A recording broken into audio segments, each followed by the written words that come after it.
trying to make chicken salad out of chicken shit, and it was just awful. I've turned chicken salad into chicken shit. I will continue to do so. Making chicken salad out of chicken shit. Make chicken salad out of chicken shit. People is as people does, that's all there is to it. But a square peg in a round hole just never seems to fit.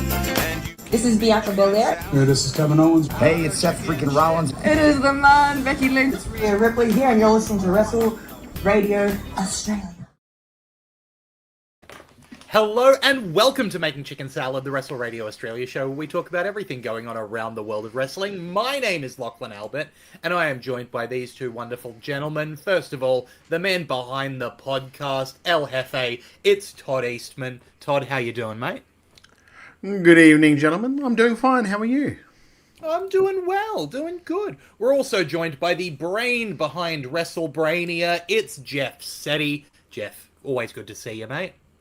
Always lovely to see you, Lock Dog. Always lovely to you.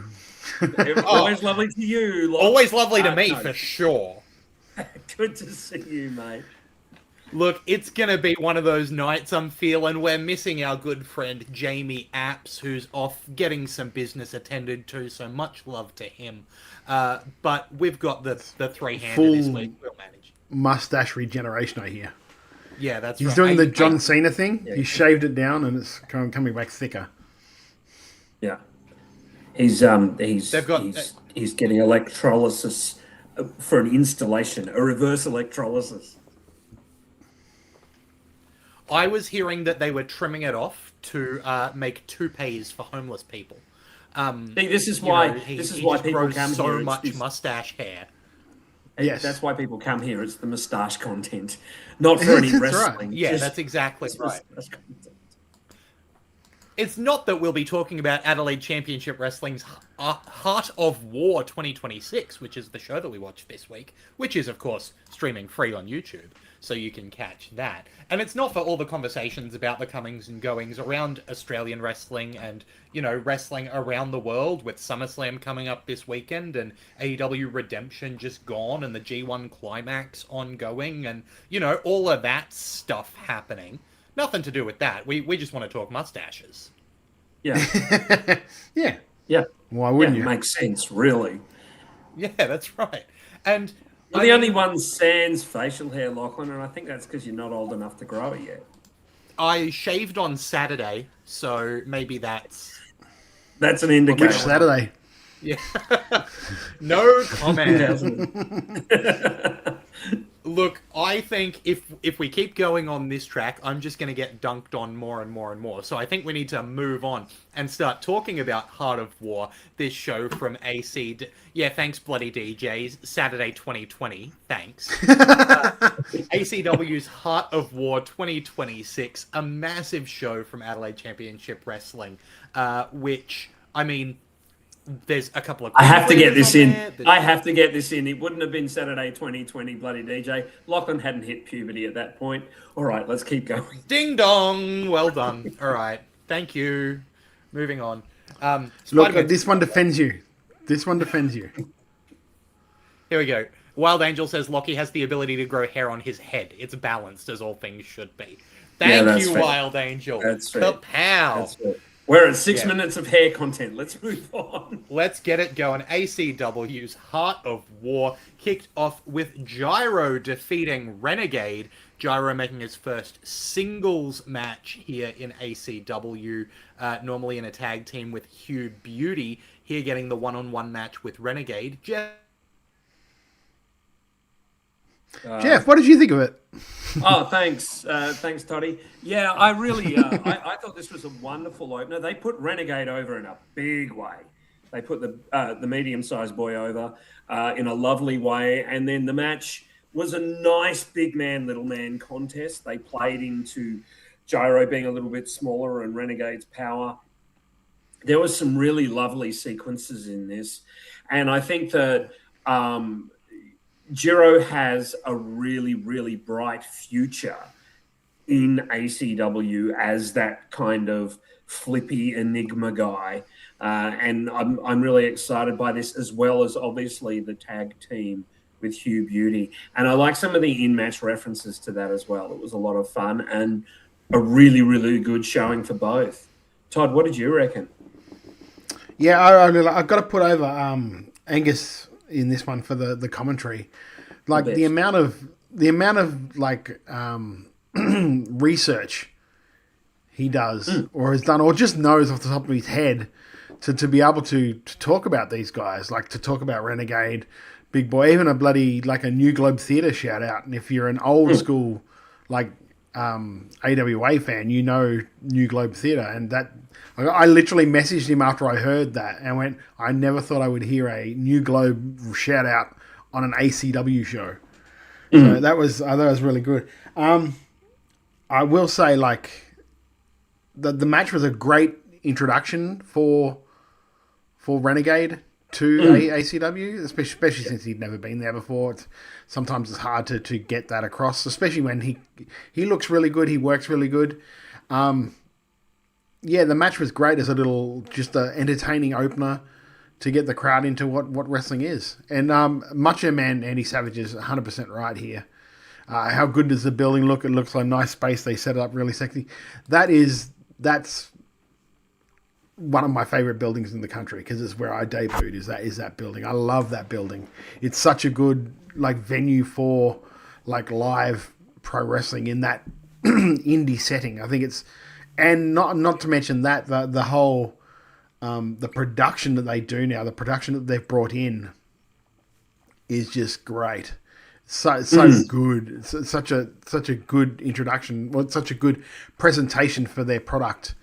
Also Alex Fireheart knocks it on the head too with this spot as well.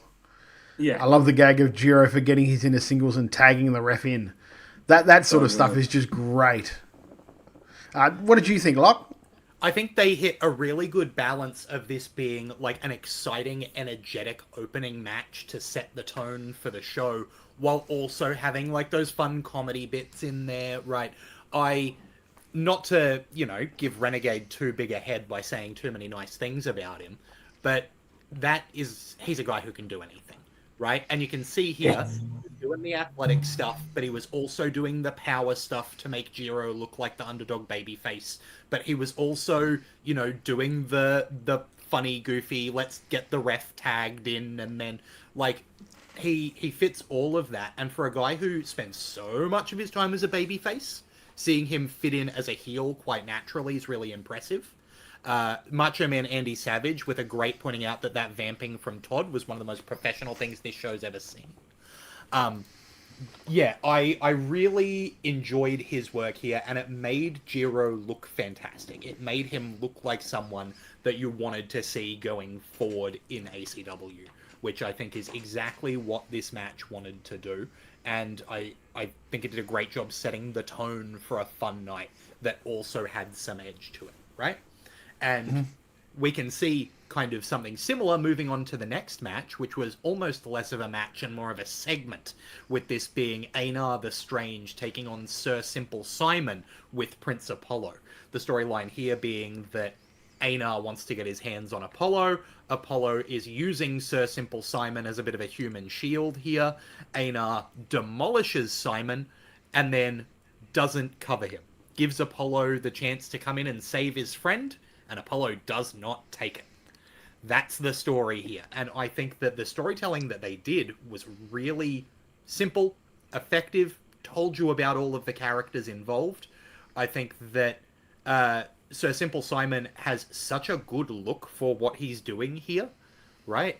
Like, to be in that kind of shape and then have a match end like this makes the rest of the card look amazing. So Simple Simon is raising the bar for everybody by presenting so well and then letting someone like Einar, look great off of his back. I was really impressed with everyone involved in this. Jeff? Yeah, there's something about Einar the Strange that I really, really like him. I'm not 100% sure what it is. I think he pulls the gimmick off really well. I think he's very good in ring. And this is fun. It is fun to see two heels essentially get almost played by a big man. It kind of almost reverses your expectation on the feud, especially because Prince Apollo is quite a good-looking man. You'd expect Einar to be the heel and Apollo to be the face. But this has reversed it and is a lot of fun. I'm so enjoying it, and I'm looking forward to seeing if Simple Simon stays under Sir Simple Simon. I apologise, Triple S, if that trot on your cape. But I think that it really, really plays well into that stereotype. And yeah, this was great. Todd, anything to add? No, I think it was like Lachlan said, it was almost more of a segment than it was a match. Yeah. I kind of would have liked Simon to get a little something in, a little bit of heat ski, just because it's like he is in the shape he's in. It's not like he's a good, and the old version of ACW, I think he was like an evolved champion in that era. So like I kind of would have liked it a little bit more, but I understand that this is what the story is leading to, so that's just what's going to happen. And I also think that in the future they could play off if once Simple Simon moves away from Prince Apollo, I think he's somebody who you can rebuild without much difficulty, and then you can kind of blame it on Prince Apollo being in his head, making him unsure, etc., etc. And then once he's back on his own, then he can get that heat back, no problem, I reckon. But yeah, I thought this was a lot of fun. Moving on to the first championship match on this show, a four-way for the ACW South Australia Women's title. This one had the champion Violet Blitz defending against Amber, Axe Massacre, and Christina Cade. I'll throw to you first, Todd, on this one. What did you think of the four-way for the women's title? I've loved it. I thought it was great. Like, who'd have guessed? The three girls, like Christina, again, very new in her career. But you've got three of the girls in, like, Violet, Amber, and Axe. And Axe, too, is very new in her career. But they're three girls that are really making waves, or have made waves around the country, and in Adelaide especially. So having those three, and then with Christina, who she's just like she's a sponge when she's around people that like will want to teach her or want to work with her. She responds to that so well. So this was really good, I thought. Just showed off the real different parts of their characters, because it's really hard, because like Amber and Axe kind of the same-ish thing, and Violet being Mad Dog. Yeah, a similar presentation, yeah. And Violet being like the Mad Dog, that's another one like that. So you've got all of these three people like that, and then you've got Christina, who then has to try and be a heel with those three people. So it was really, like, it was a hard road to hoe for them, but I think they did really well with the match. They did not hold anything back either. That's one thing I did like, is that, like, you can see when people are being a little bit careful or a little bit, like, quote unquote soft with each other. Like, those girls were not that at all. None of those shots were pulled. None of those. Everything was crisp and hard, and I loved it. I thought it was a really, really good match. Yeah, and Alex Fireheart coming in saying they always love a good heel champ capitalizes on someone else's efforts to win finish in matches like this. Jeff, what did you think of that? Jeff, what did you think of the four-way for the South Australian women's title? I like Todd. I like that it was quite hard-hitting, and they got some good shots in. That was something I noted. I also noted the story behind this was really, really interesting. It like Christina was terrific, but the Amber Axe story is kind of interesting, and the fact that Violet will get away with this while they're concentrating more on each other than on her, and I think that tells an interesting story through the match, and she proved it this time. And every time I see Christina Cade, sorry Todd, I'm really, really impressed with her. She's so good. Don't be sorry to me. I'd book her. Yeah, I know, but you don't like anyone putting her over, mate. Don't like putting her over too much, no.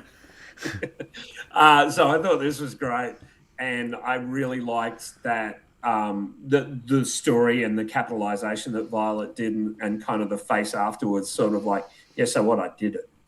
You would too, and it was really good. Great work from all.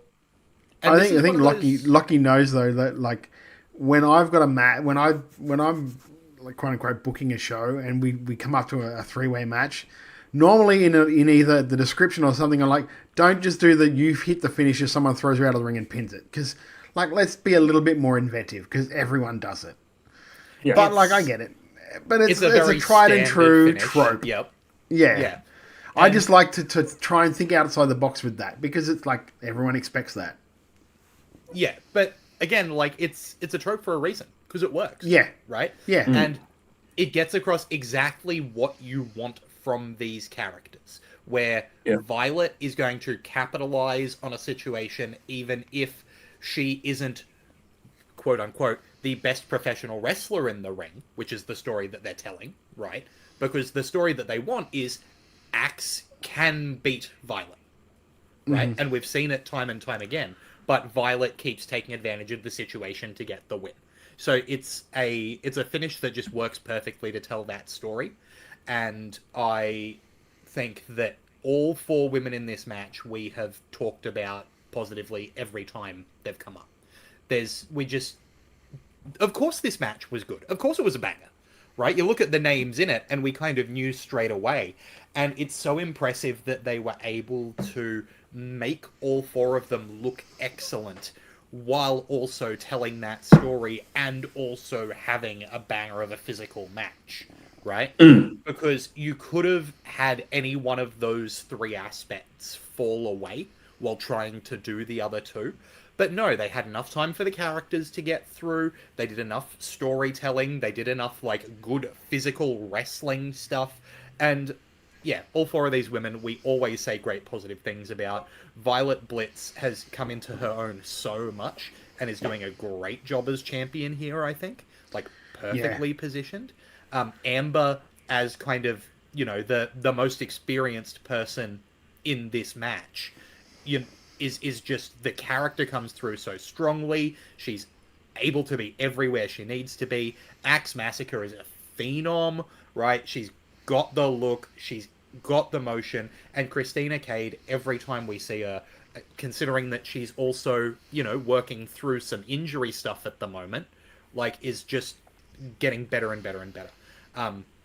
This was my match. I am a massive fan of all 4 of these girls. Just through the different ways that they work and the differences of their character, I think are all unique but very, very good in ring. And it's also really nice to see Christina outside of Queensland, because she predominantly in this country works in Queensland. So it's kind of nice to get her a bit more grounded in. And another great call by Angus, getting us familiar with Christina if we're not already. And he even shout out White Bay. So really, really good work from Angus on this match too. I can't say enough good things about Dacey. He is unreal on the call. Like, you know, we talk about, you know, those top tier commentators in the country, and Angus is, like, as far as I'm concerned, when I'm watching a show, he's the person that I do the most learning from, like, listening to the commentary to go, how do I get better at commentary? I listen to Angus. The play-by-play block of commentators in this country are very, very strong, and it's refreshing to see. Oh God, I felt sick now. What did I just say? Alex Fireheart says, I mean, if you wanted to do it differently, you could have just had Amber take out Christina and then Violet takes out Amber to win. That way she keeps the heat on her without pinning Axe. Yeah, I mean, that's a possibility, but I think the story is that she pinned Axe. There is something behind it to go, we're even now, you don't need a title shot. You know? Yeah. She can kind of run from it a little bit, which plays into her heel work, but also plays into an expanding story with that division. So I gotta Andy, if you actually notice it, the commentary, the one guy on commentary is because the other guy was constantly getting up and walking down and doing the ring announcing and then coming back. So he was there on commentary the whole time, but he just wasn't, because he literally, like, Angus has to vamp while the other guy's going to the ring to do the ring announcing. So that's why he was on the call. Does such a good job. And Beetle Bailey nails it. Commentary is 100% one of the strongest parts of Australian wrestling.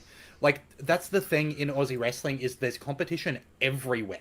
And like we said with this show, there's competition on production, right? The fact that this is a free show on YouTube coming out of Adelaide that looks this good, right? That the commentary comes through clearly. We've got a camera on one of the commentators when they're there. We know all of the storylines that happen. Like, it's so well produced as well. Like, everybody in every spot in Australian wrestling is strong and competing. Mm-hmm. So I for the most part, yeah, it's absolutely excellent. Bloody D. That phrase, that phrase is amazing. I think we've lost Lachlan again. Bloody D just said, I can't wait to see Christina in a couple of weeks at Wide Bay. Yeah, I think she just gets stronger and stronger. Mick Jagger in the middle. I'm just going to do this for his own good. I think so. After that match, we had Redshaw defeating Kit by disqualification. What did you think of Redshaw versus Kit there, Todd? I like the fact that watching this show, it seems to be that they do value managers. They value having some management in there, because they use it a couple of times in a couple of different ways. Hey, he's back.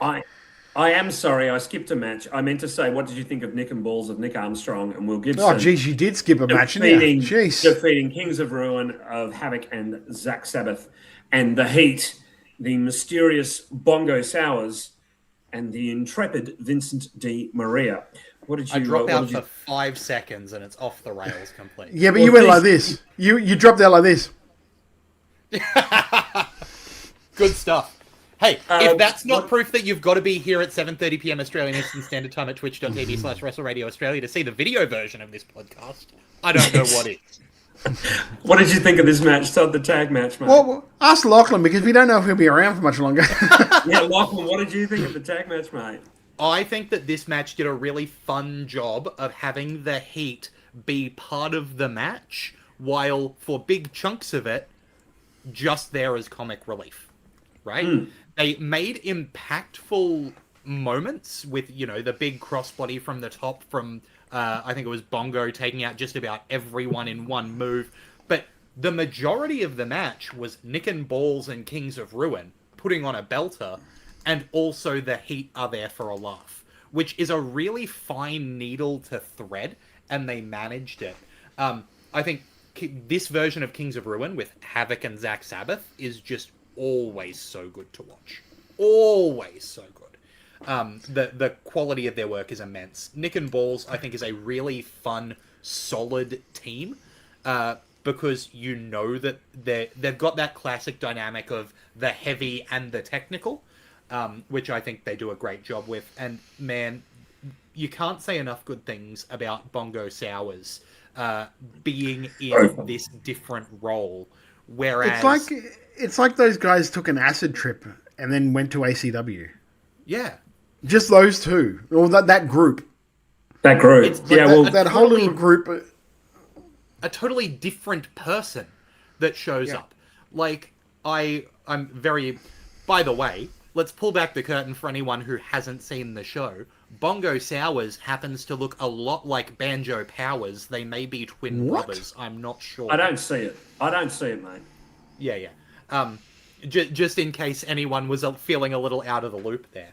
I think the work they're doing in the Heat to be absolutely ridiculous, but then also wrestle well without taking away from the other teams being the in-ring performers of the match is brilliant.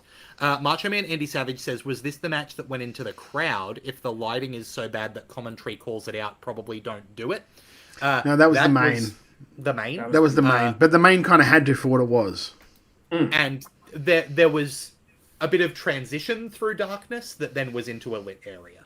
So we'll talk about that more soon. There was a moment where it was hard to see, but a moment. There was one thing too, because because we've been big upping him all through the show.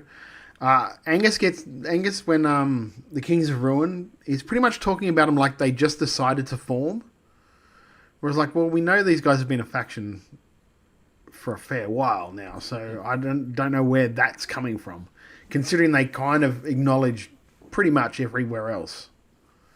Yes, so that to me was like the one thing I'm like, oh, that was weird for him to say that, but like there might be another reason, I don't know. But I enjoyed the match. Like I said, it's such a departure from the other stuff that Bongo or someone who looks like Bongo and Vincent do. To see them like not take themselves as seriously at all in this role is so weird. It's so weird, and for someone who watches them a bit, it's a bit to get your head around to start with. But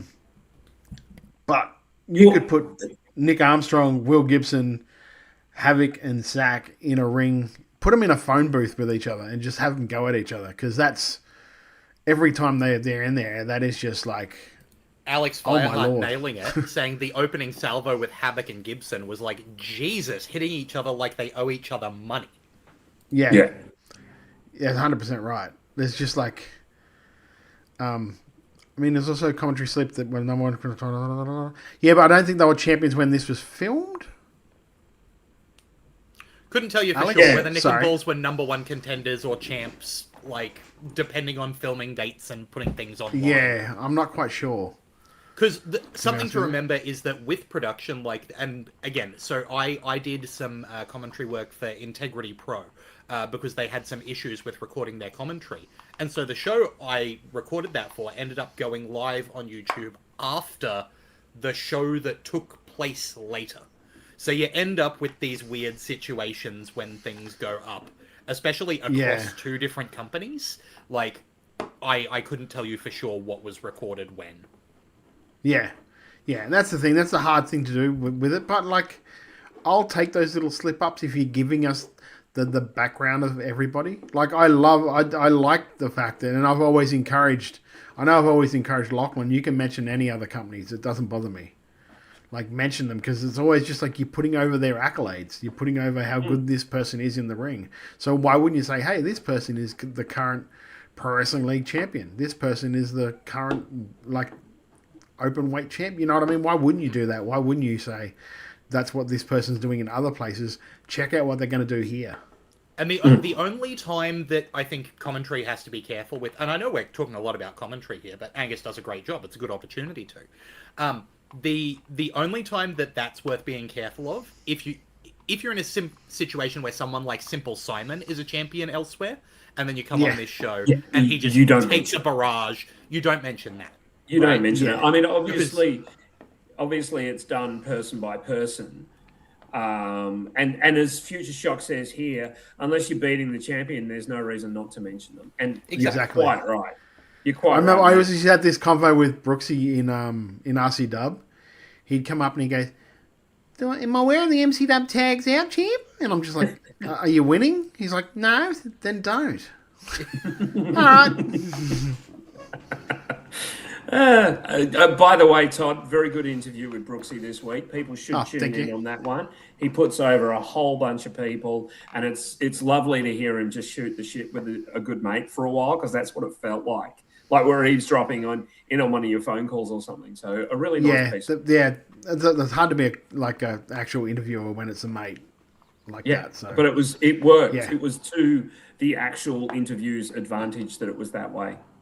It kind of feels like we're eavesdropping on a conversation now. Jeff, what did you think of this tag team number one contender match? I wanted to put over... Never mind. Let him go. Lovely. I thought this was his job lovely. To keep us on track. I did. I thought this was lovely. Bongo Sowers and Vincent Di Maria just make me laugh so much. He's got that character of Bongo Sowers down so well. I almost want to see next year in their Rumble, Banjo Powers and Bongo Sowers. Like, bring Bongo out early, get him thrown out, and then Banjo can come out 3 people later. He doesn't need to do anything. He doesn't need to exert. Just get thrown out. That'd be really funny. Kings of Ruin I like so much. Havoc and Zack Sabbath are a great tag team. And Nick and Balls are just fun. And by geez, they all hit the piss out of each other. You're right. I mean, the Heat did more of the character work, but just a nice match that had great flow and a really nice three-way. Yeah, absolutely. Sorry, Jamie. This is the first and last time I'm going to acknowledge you, and it's only because I will not acknowledge you while your profile picture has you without a mustache. Yeah, that's terrible. That's terrible. not you, bro. That's like Jamie trying to encourage us to derail the show. Of course, we're derailing the show. We're looking at mustacheless Jamie. Who are you, Rosie? Moving on with Heart of War, the ACW Evolve title on the line. Kit, the current Evolve champion, being challenged by Redshaw here, and having what I thought was quite a fun, competitive back-and-forth match that ended with Kit hitting the referee, therefore getting himself disqualified, and retaining the title even though he lost the match to Redshaw. See how I just seamlessly... You're on fire tonight. That's why you told me not to very good at this.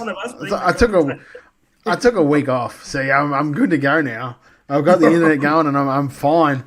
I personally, I love this. I love the fact that Kit has the now former general manager, Nick Savage, in there with him as a manager. I can see he's very green as a manager, but he has got a lot of room to grow, and it's going to be interesting to see how they progress as a quote unquote team. I like the fact that you can do that as a heel, get yourself disqualified just to retain the title, because what the guy's going to do? Hey, you won the match. Why are you so mad? Yeah. So that sort of stuff. Yeah, loved it. Lachlan, what did you think, mate? While we're here, I bloody love Kit. I think that he is low-key one of the best workers in the country at the moment. Every time he's in the ring, he's hitting the moves to perfection. He is doing exactly what you need from the character, which is typically being a dick that everyone wants to see get beaten. And the storyline, he nails those points, just perfect timing. He made sure when he was doing that slap to the ref, everyone could see exactly what he was doing. It was, perfectly broad. I think he nailed it here. And Redshaw as a fiery babyface is just unimpeachable. Like, the guy has every element you need. I think White Rhino is such a great nickname for him. And this is exactly the spot for him to be in, where you've got an asshole heel with a title, and the crowd goes, oh, I can't wait to see Redshaw properly get his hands on him, because he's going to rip him in half. And then you do a match where every time it looks like Redshaw's about to get up, Kit cheats a little and keeps him down. Until finally you get to I'm ready to see Redshaw spear Kit in two. I'm ready for it. You know what I mean? Like, there was literally only so well done. There was literally only one thing I would have done differently, and that was at the end of the match, when it was already over, and Redshaw is like stalking down Kit. I would have had Nick hit him in the back with the belt before Kit. Nick hit Redshaw in the back of the belt before Kit did the first shot, if that makes sense. Because it was just like, he just turned his back to Nick and had his back to Nick for the longest time. And like, if that's me in that ring and I'm a manager, I'm going to take advantage of that. I'm not going to wait for him to turn around so I can hit him in the head with the belt. I'm going to hit him in the back first. And then even if that's when he doesn't sell the back shot, but just goes like, and that gives Kit the thing to hit something with him. Do you know what I mean? Hit his finish, hit something on it with him. Just that little thing. And I think the more that they work together as a manager, charge, they'll work that out. Can I work that out? Sorry, just quickly, Jeff. I love that Kit went for the Juggernaut driver, but didn't hit it if he wasn't going to win. That was a comment that we've had before, where I don't like seeing that move getting kicked out of. I love seeing that move, but if it's not going to finish the match, don't hit it. Yeah. Yeah, I really like this. I like that Kit has got that old Memphis look in that there are burly guys at the back of the room going, I reckon I could take him. I reckon I could. You give me 5 minutes alone in the room with him and he'll be punched out. There's that kind of attitude towards him, which really, really transfers well. And then Redshaw is just so damn good. Like, you just look at him and go, that guy is a complete package who should be, in more places. He's always been in good shape, but I feel like he's gotten in better shape as of late. Yeah.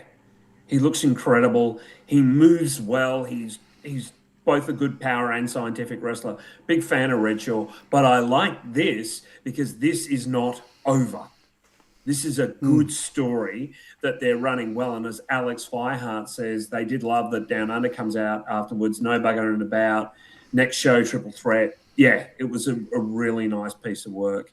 And I think that there's something so scintillating about this growing feud that it can move on to more and more and more.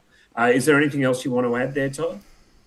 No. I thought it was a really good match. Like, Lachlan hit the nail on the head. Like, Kit is highly underrated around the country, well, around the state, just even around Adelaide, highly underrated with how good I think he'd be. I remember I was just like, I want to see him and Smash in a best of 1,000 series in Rust City. So I mean, that's just how I feel about him. I think it's a really, really good worker. Redshaw, I hate the fact that it feels like Redshaw is destined to be one of those guys who always gets really close, but they don't put the belt on him. I'm really worried that that's going to happen because I think he'd had a run in the old ACW as maybe an Evolved champion. I can't remember off the top of my head. But like, it just feels like that could be the case, and I'd like to see someone invest in him, and I hope that's what's happening here, just to see what he could do with a bit of a substantial run as a babyface champion with that belt.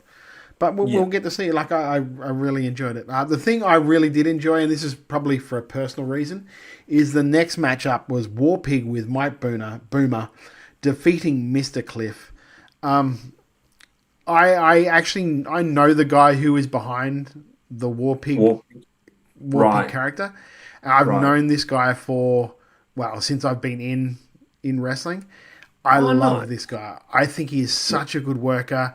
He is such a smash mouth performer, and that's the best way I can say him.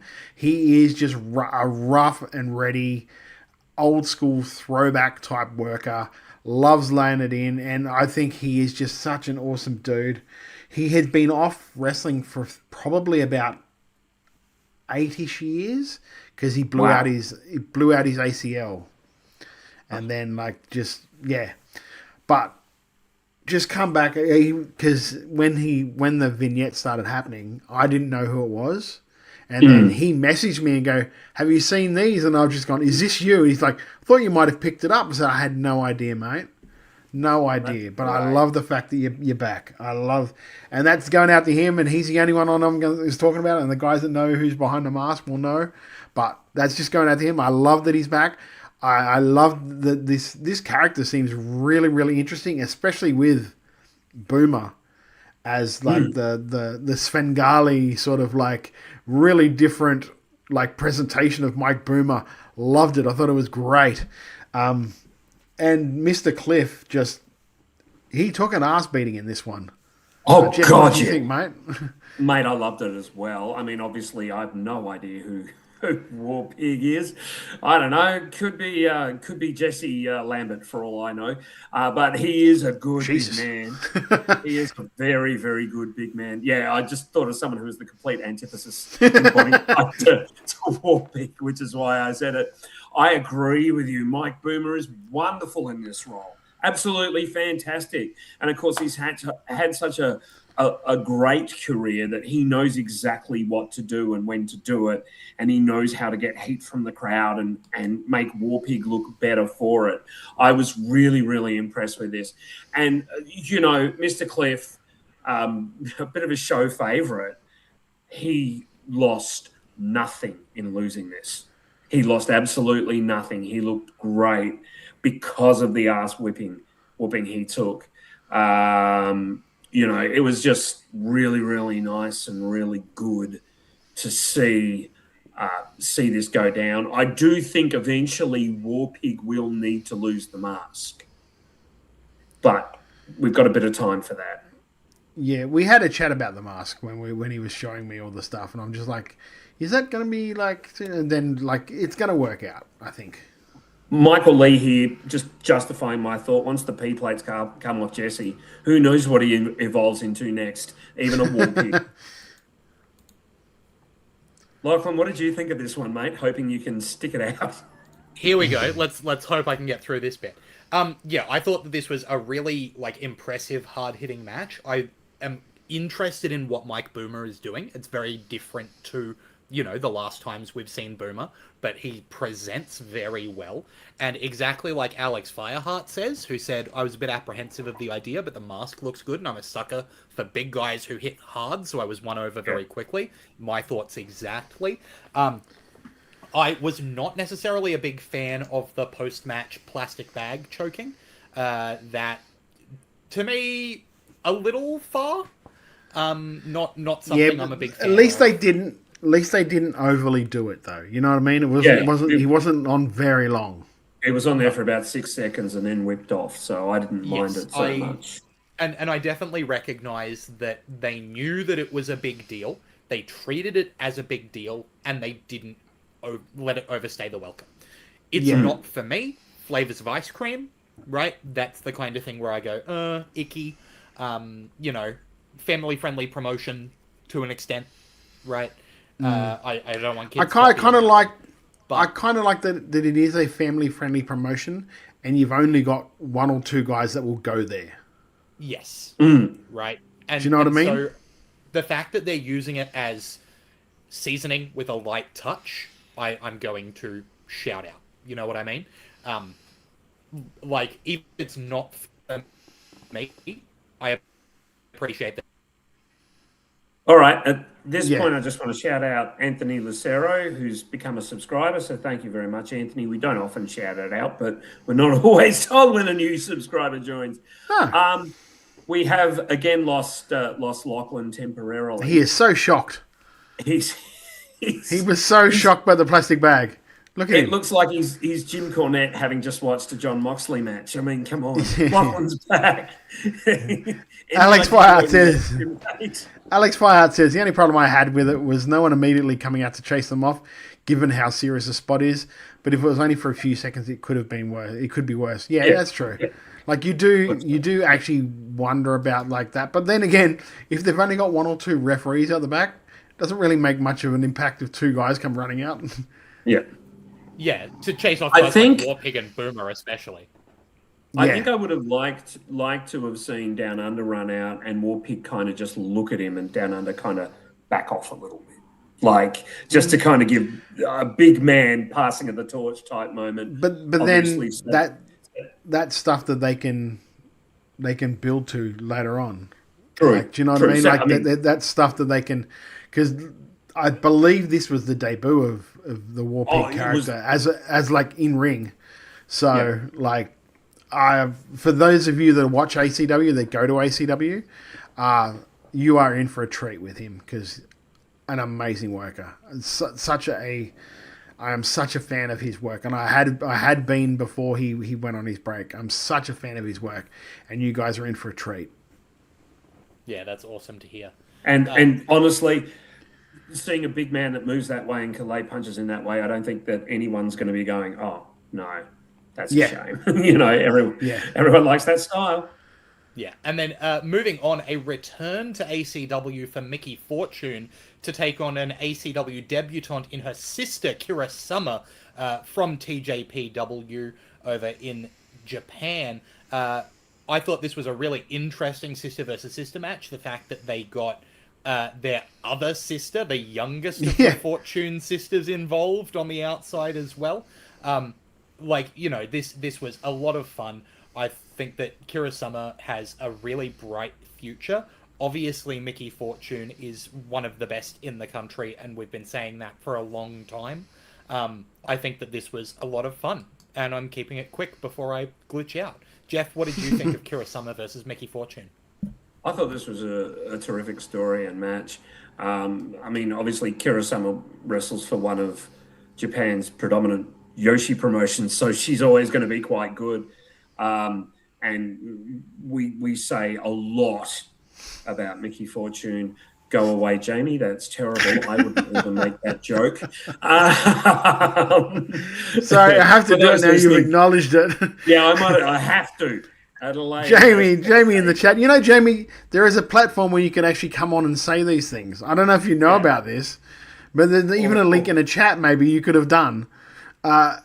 Jamie says Adelaide has quite a fortune of talent.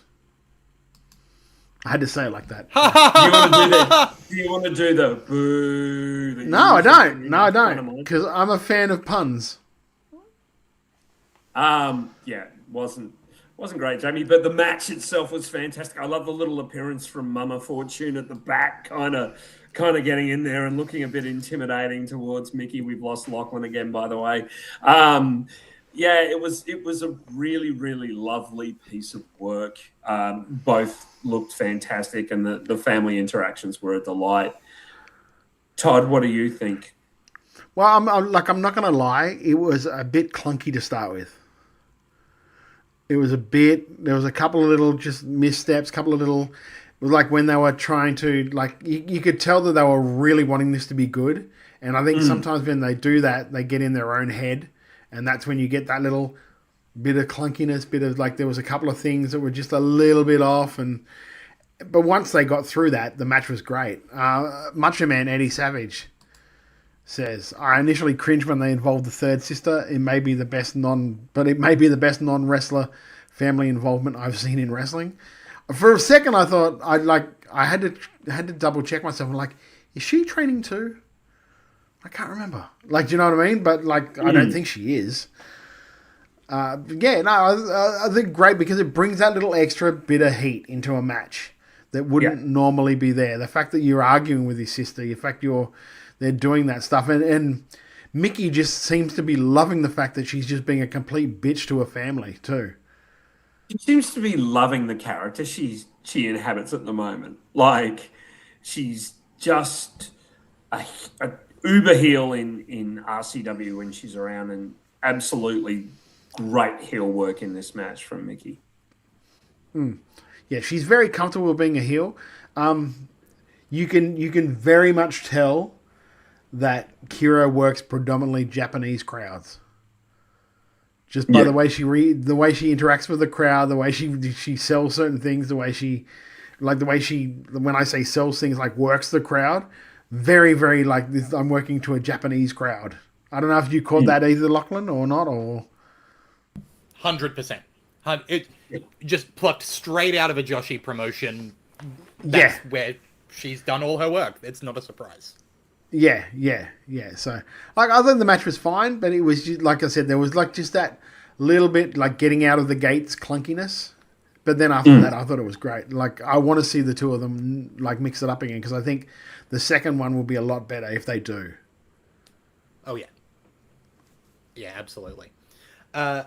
Jeff, did you get a hand on the ball on that one while I was out? Sorry, mate. Yeah. Yeah, I think he did.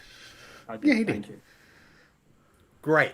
Well, then let's talk about the main event with the... Hang on, Macho Man Andy Savage says, I think this match was a positive reflection on ACW's crowd, too. They were so determined to get behind someone they've never seen before.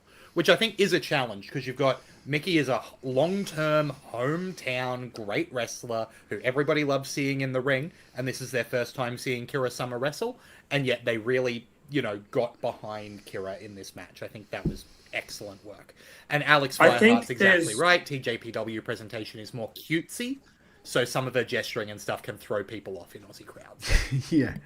I think there's something really nice about some of your lesser, smaller, sort of other federations that aren't Riot City, that aren't MCW, that aren't EPW. And that is the crowds give it kind of more sort of, we are going to actually follow the narrative a bit more. Because... See, thing is, you say, lesser crowd, but that building was packed. Oh, yeah. No. They are creeping up. They are creeping up on being A1, A2, A3 in Adelaide. Yeah. With and I'm not Riot City and Rampage. The way that crowd's building now, they're doing great work. They are, and that wasn't meant as a knock on them. It's no. I know it wasn't. it's more the perception that they are lesser. But I agree with you completely. They're not. But the crowd seem happier to go with the pervading narrative in a show like this than they would might in others, I guess.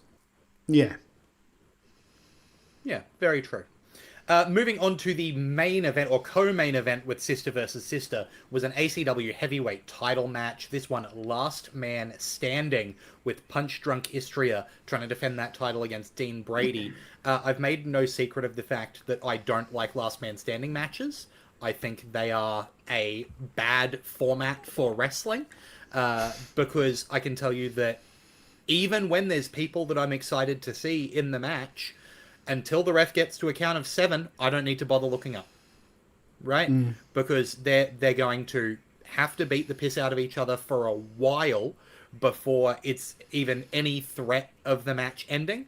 And if I look up at 7 and they're moving, I know that they're making it to their feet by the 10 count, right? So there's a little bit of the match format itself is a struggle for me with Last Man Standing. Credit to Istria and Dean Brady, who worked their butts off for this one, going out into the merch area, getting Istria sent through a merch table in the back. We talked about this a little bit earlier, but moving through the crowd, the lighting is a bit rough from a YouTube sense, but they didn't spend a lot of time in that portion of the crowd.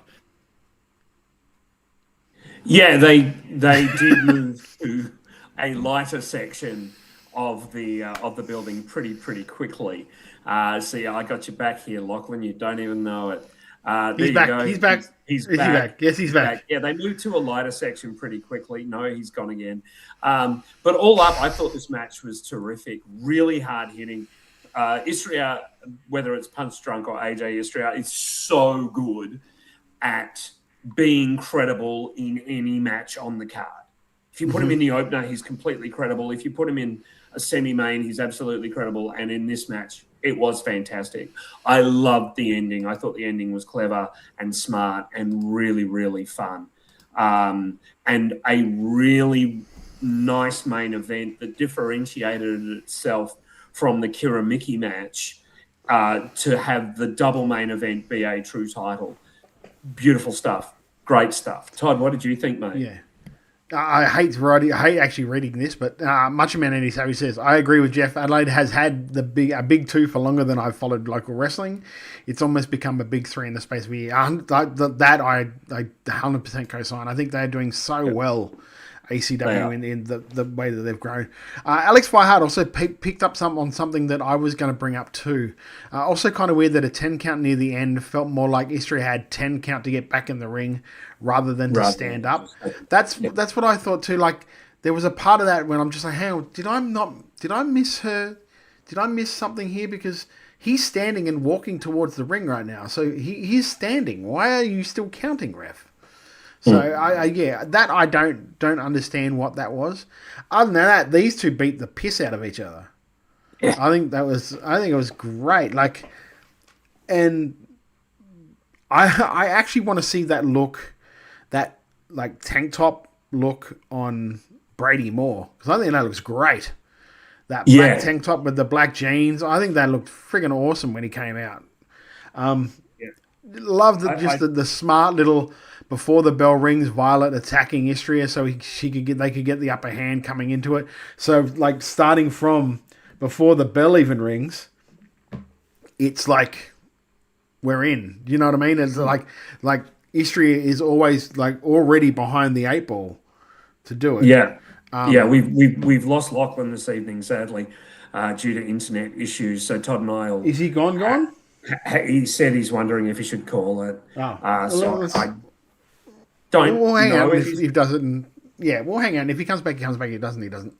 That bloody baseball bat to the jaw looked nasty as hell. Thank God that was part of the finish. Yeah, well, I think that had to be part of, because they also played into that with on another show earlier.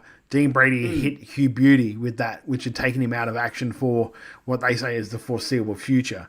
So they already laid that seed with, like, if you hit someone with that baseball bat, you're done for who knows how long. So I enjoyed that. I enjoy the those two went out there and did not hold back, went at it hammer and tongs. As much as the start was really well done, I thought.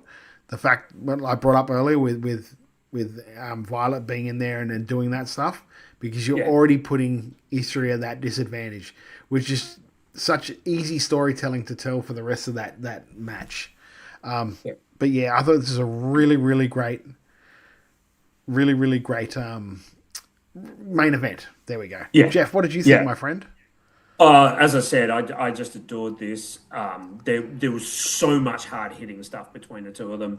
The little interactions, the little things Brady does as part of the old guard he's just become such a wonderful leader of that group, and he backs it up in the ring. The nice thing is he's not like a shit heel fighter. No, he's out there and he's backing it up in the ring, and he's being a big part of that's a big part of his presentation. And he and Istria have so much chemistry together that, it's just this nice kind of melding, and they really work well together. They've got that sort of both big, burly blokes who can move and also just lay in the leather and make it look really, really rough. Lovely stuff. Just a great show. And again, this show, ACW Heart of War 2026, is free on YouTube. That's tribute to Lachlan. Just look up ACW and it'll come straight up. And it's a great, great show. Anything to add about the show, Todd? No, I was going to say I love the fact that, and although it was not bittersweet, but like it was one of those things where when Delta/Zarya came along and sort of took Australian wrestling by storm, her leaving has been the biggest springboard for Dean Brady to like ascend to that upper echelon in at least in Adelaide wrestling, where right now he's kind of the man when it comes to Adelaide wrestling. He's the guy he holds multiple championships in both the two of the three big feds. It's been so good for his growth to have that happen, and just I'd love to see more of him in other places as well, because he is a great worker and he's worked so hard for so long. I thought the show was really, really good.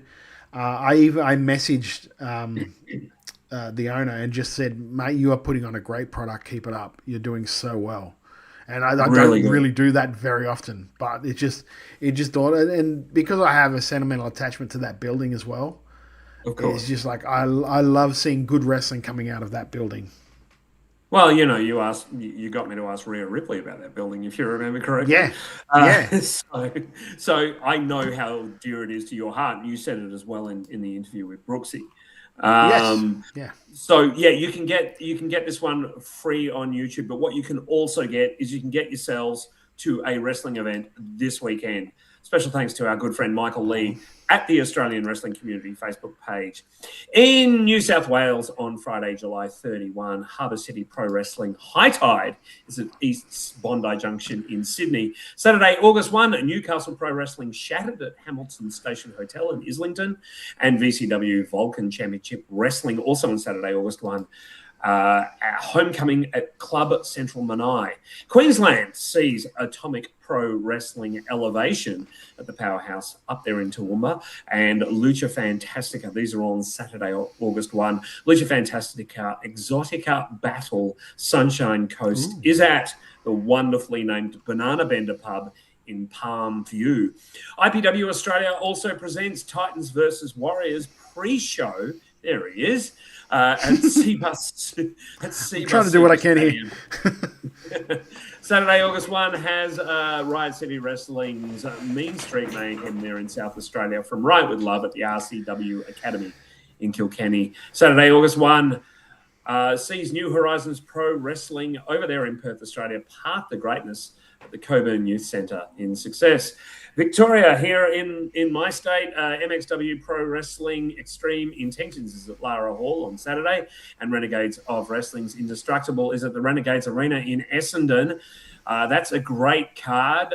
We will see Nick Mann make his debut. He is a big boy.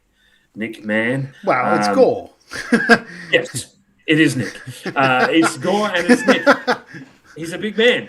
At the last Renegade show, he demasked and became Nick Man. So that's why I'm just like it's cool. He's a very handsome individual.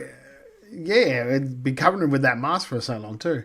We'll just run through the card really quickly. There's a 4-way match in the open. Well, there's a 4-way match. Ryan Rapid, TJ Wilde, Kobe Reed, and Rod Long. A grudge match with Mitch Waterman taking on JXT for the number 1 contendership for the Renegades of Wrestling Tag Team titles. The Stallions of Kava and Romano taking on the Ambush. Nick Man makes his debut, as you said before. Aisha takes on Axe Massacre, which will be a great match too. The Renegades Australian Championships on the line. Sam Yanis taking on Tyson Reed, defending his title against Tyson Reed. The Renegades Women's Championship. Tar Lee defends against Katie Lux, which that will be a banger as well. And in the main event, DCT and Mad Dog take on Lockie Hendricks and Hector Jones. This is going to be really, really good. There's a really good show. I'm very interested to see how different a presentation Nick Man will be to Gore in ring. Because it looks like they're going very MMA with him. That wouldn't surprise. He is MMA trained, I believe. Yes. He's the vignette that we'll play during the break will explain that like it looks like they're going very MMA, to the fact that like some of the training montage during the vignette is him training with Jake Andrew Arthur. Yeah, right. So they're going very that way, which is going to be, I think, is really, really interesting for that character. I think that also, you know, Nick or Gore is such a talent that we're going to see something really, really special emanating from Nick in the next couple of months. Andy Savage says, I realized watching the Renegade show that I met Nick Man and didn't know or realize it was Gore. Yeah. He's it was pretty funny because he was up the back at a Ozpro show, and I kind of just walked up and went, "How you going, Nick?" So it's quite weird because no one realizes it a lot of the time, especially if he's in his cities. No one looks. No, well, why would you? No. And Alex Flyhart's quite correct. Nick was hiding that face under a mask. Criminal. Yeah. Very handsome. So I guess, there's a lot of good Australian wrestling. Todd, while we've got a minute, I just want to get your thoughts on the Clash of the Titans card so far. As again mentioned on the Brooksy podcast, it's Brooksy against Mitch Ryder. Where are your loyalties in that match, Toddy? That's Mitch. I ain't no wavering, son. Ain't no wavering here. I can hear somewhere Brooksy's just raising a tissue to the eye and dabbing away a tear. And of course also announced by Tony Villani today, because Matt Hayter did not lose the match, but it was a disqualification. There will be a rematch at Clash of the Titans. That's shaping up to be one hell of a show. Like just two matches, and I'm already going, goodness, that's going to be a great night there. Yeah, already. Yeah. It's already looking good. And I tell you what's looking good. That is all the world news from WWE, NJPW, AEW had their Redemption show this week. And we will tell you more about all of that. Can I do it, Todd? Can I do it?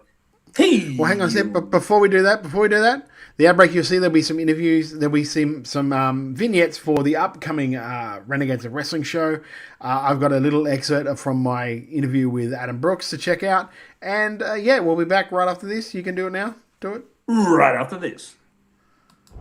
People are going to realize the difference between Snuff Daddy Gore, the sports entertainer, and Nick Man, the professional fighter who dominated, in the shape of 98 lean kilos and a right cross planted to the edge of your chin. There's a big difference. And people are yet to realize that. But they're going to find out soon enough. That this isn't sports entertainment anymore. This isn't for the pop. This is a fight. I am going to hurt you. You don't have a say in the outcome. I dictate that. How much have this new sort of crop of guys like impressed you with working with them over the last 18 months or so? Oh, dude, look, heaps. Like, just it's good because a lot of people are working on their bodies and stuff now, and they're looking the part, and they've got good gear, and they listen as well. It's kind of cool, and it's cool to just be able to like sit down with the ones that are keen. You can tell that these dudes are keen, and just give them little bits of criticism and advice and stuff like that. But yeah, everyone's the ones that want it and the ones that care. Yeah, can tell. You know, you can tell. Yeah, because like I know it sounds funny sometimes when like you say it and I'll say it, and even like if I talk to Rocky, he'll say it. Yeah, this kid listens. It's like you'd be surprised how many of them they hear you but they don't listen. Yeah, and then they go out and do the exact same thing. You're like, oh, you kind of didn't listen to that, did you? It's funny because Rocky he's mentioned that to me as well. He's like, oh, you know, he's like you. He listens. I never get a yeah but from them, and it's like you. And I'm like, oh, that's nice. You know? You never did the yeah but, and I said, well, yeah, the yeah but's pretty bad. Yeah. Are you happy, Tyson? You finally got what you wanted. Me and you one-on-one for the Renegades of Wrestling Australian Championship. You know, the championship that I beat you to win. Ever since that night, you have become obsessed with me and this championship. So obsessed, you've even pushed away the one person that actually cared about you in your life. So Tyson, I know why you've been acting this way. Because for the past few years, our careers have paralleled each other. We've been rising the ranks of Renegades at the exact same time. And I know it drives you mad that I became a champion before you did. This Saturday at Indestructible, Tyson, I'm putting an end to this rivalry once and for all.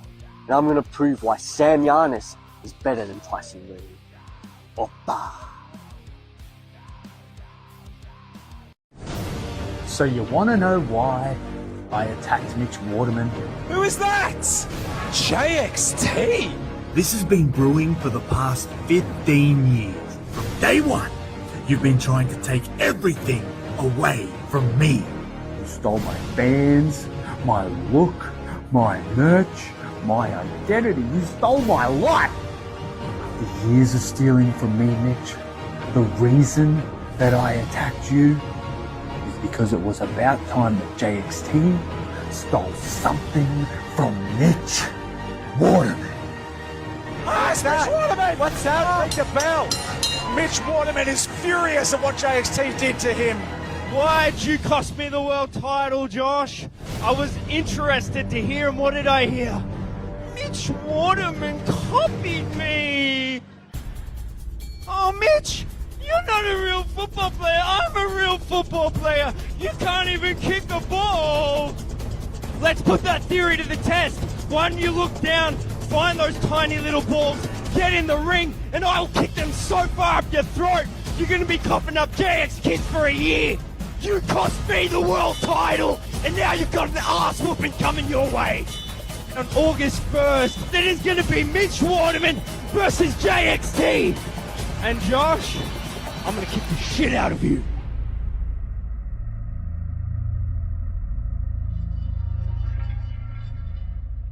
Thanks, no, I appreciate that. No, I guess. Oh, I gotta go.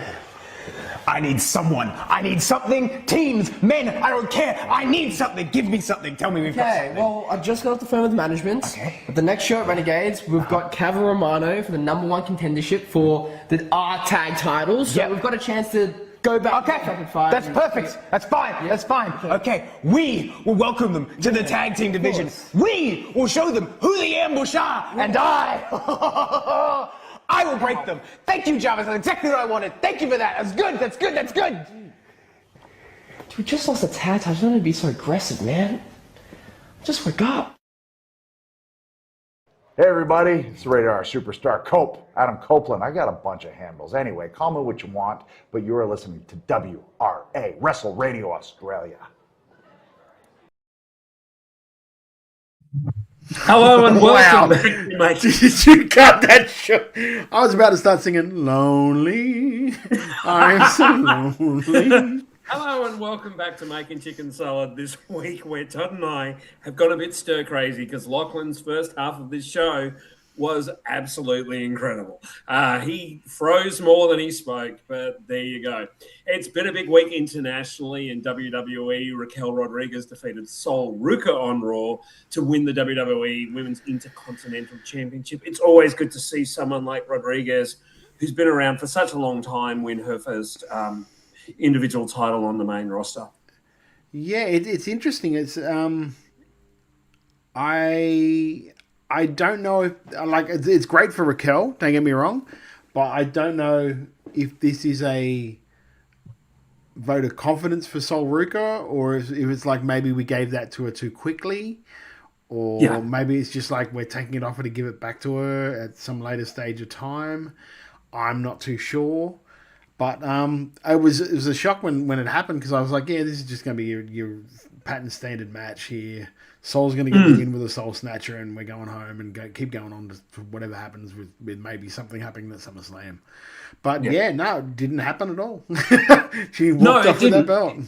It didn't. She walked off with the belt. There's nothing announced for her at SummerSlam for Raquel and Sol. But I like Raquel Rodriguez. I think she's great. She's got a unique presentation. She's come through a lot. Like, there's a babyface story about her illness that they clearly might not ever do, because she works so well as a heel.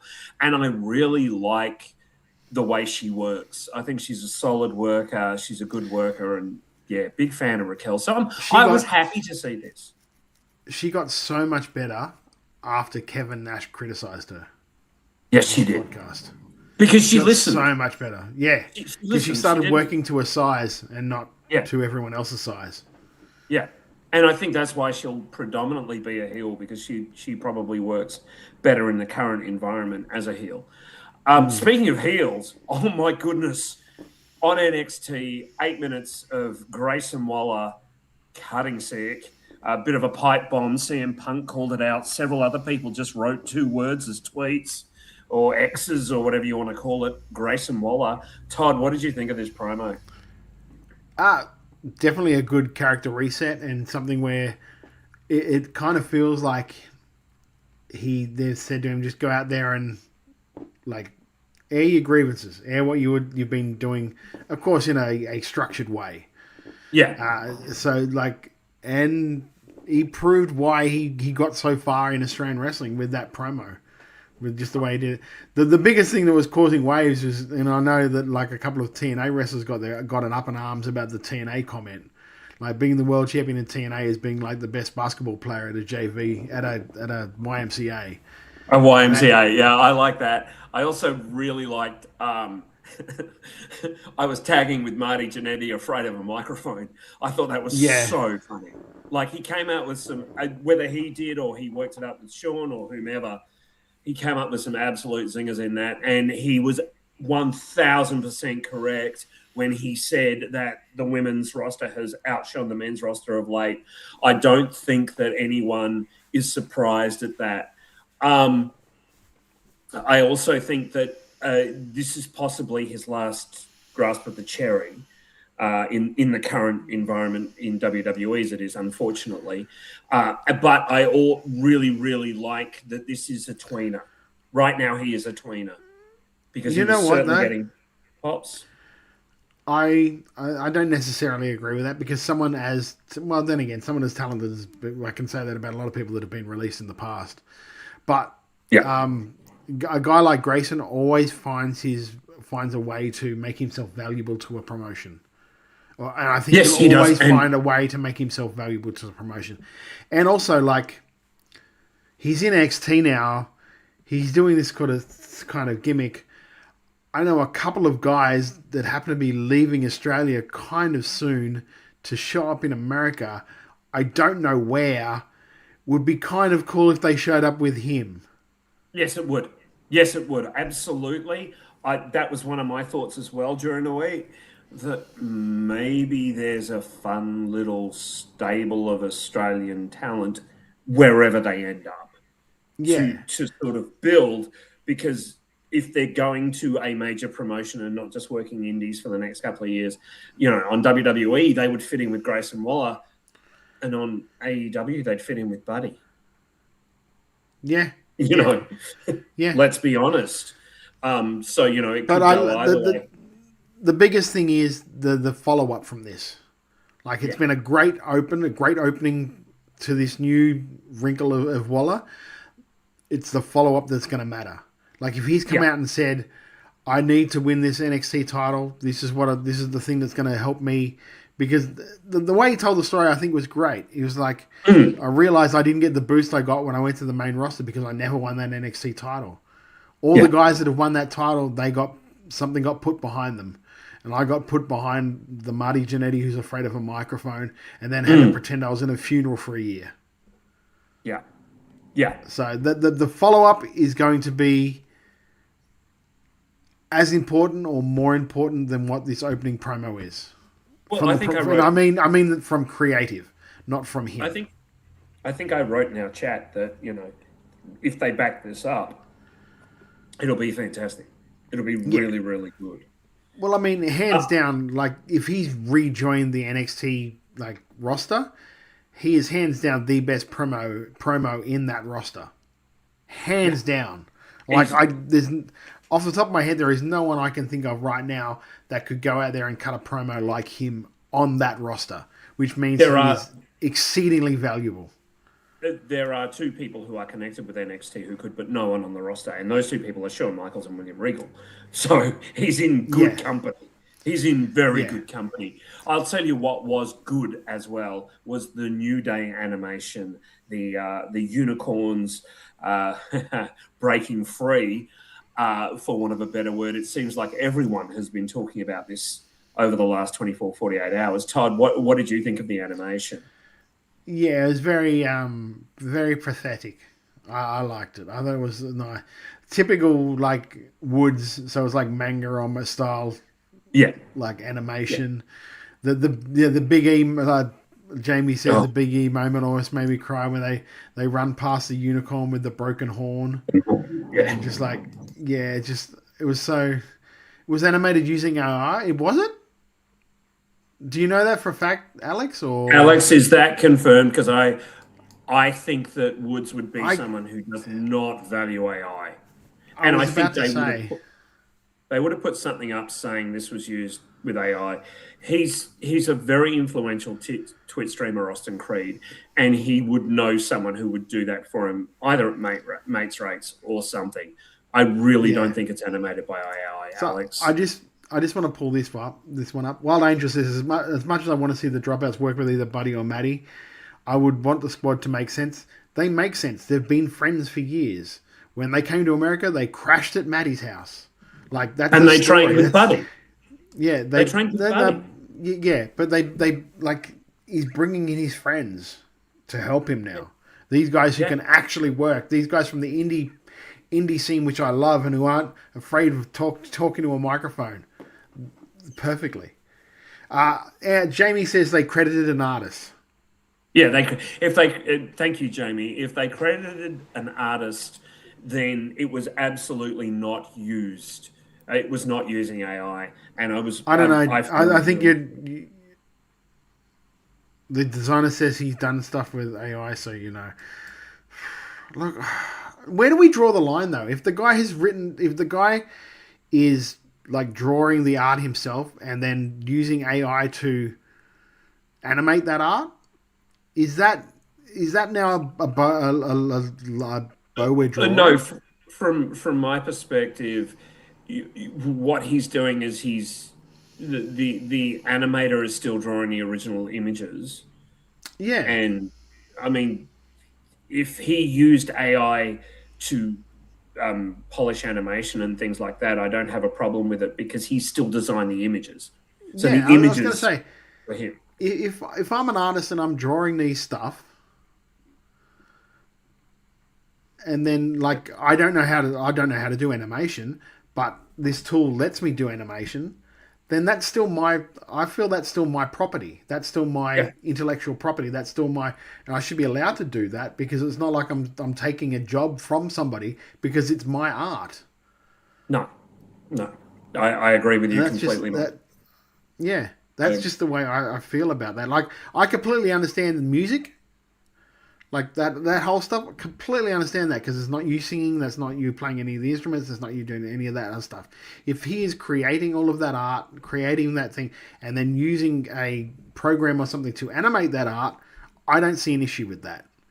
Bloody DJ says, and if it shows up, and it won't because if you can't tell them, then it's a moot point almost. I think so. Like, I think it's a very long bow to draw, Alex. I'm sorry to disagree with you, but I just think I think there has to be a line somewhere where we say, okay, that's not quote unquote I slop. Yeah, I agree with you, and I actually had an argument with someone this week on a Facebook group who was like, "Oh, I said that it was AI," and I said, "Yeah, but it doesn't make using it right. Think of the environmental impacts and the employment impacts." And he went, I'm not engaging in this conversation anymore." I'm like, "Yeah, because you're wrong." I'll tell you what is interesting is the forthcoming SummerSlam spectacular 2 nights again. Intercontinental Champion night 1. Let's go with night 1. The Bellas and Paige against Fatal Influence of Jacy Jane, Fallon Henley, and Laney Reid. Jeff Seddy lock of the night. I'm not going to predict that one, but I think Fatal Influence are going to take that one. Put that thumb down, you know where you can put it. Solo Sikoa, LA Knight, and Royce Keys against Jakob Fatu and the Usos. Who's going to take that one, Toddy? Never mind, I'll move on. Gunther's facing... I was trying to freak you out to think I was frozen for a second there. No, it didn't work, mate. Because you know why? Because there was a little bit of this. Was it? Oh, okay. Yeah, okay, just a little bit. Yeah, okay. I was like, yeah, he's not frozen. Fair. Damn it.